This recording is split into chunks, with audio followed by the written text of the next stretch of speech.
Alors déjà, dans un premier temps, il faut aller comprendre ce qu'est l'angoisse. L'angoisse, c'est un état émotionnel intense marqué par une inquiétude profonde. C'est une peur souvent irrationnelle. L'angoisse, c'est un petit peu une peur diffuse, tu vois. C'est une anticipation d'un danger potentiel. C'est un sentiment de malaise, de tension interne et ça peut parfois sembler hors de proportion par rapport à la situation réelle. Lorsque le cerveau détecte une situation qu'il perçoit comme menaçante, même si elle n'est pas réellement dangereuse, il y a l'amygdale qui va s'activer. L'amygdale, c'est une partie du cerveau qui fonctionne comme un système d'alerte. Si tu veux, elle décode les stimuli et elle oriente et elle dicte des réactions comportementales. Donc elle joue un rôle crucial, si tu veux, dans le traitement des émotions et en particulier la peur et l'anxiété. Parce qu'elle envoie des signaux à l'hypothalamus, qui est une autre partie de notre cerveau, qui, si tu veux, va déclencher une réponse de combat ou de fuite.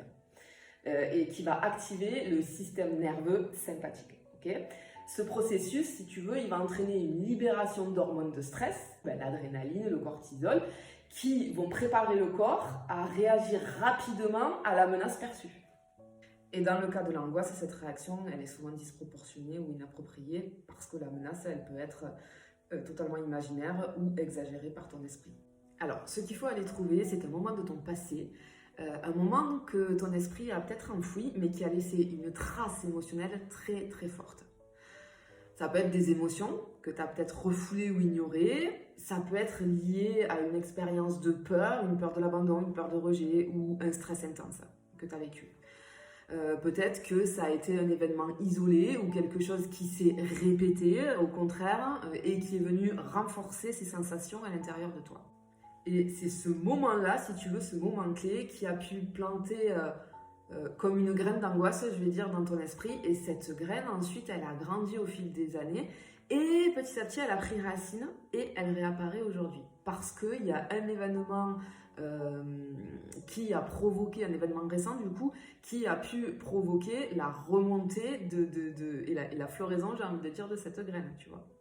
Ça peut être tout un tas de choses, ça peut être une situation vécue, ça peut être une émotion, ça peut être une odeur aussi, qui fait remonter en fait ce trauma, c'est un trauma, hein, et qui se transforme aujourd'hui en crise d'angoisse.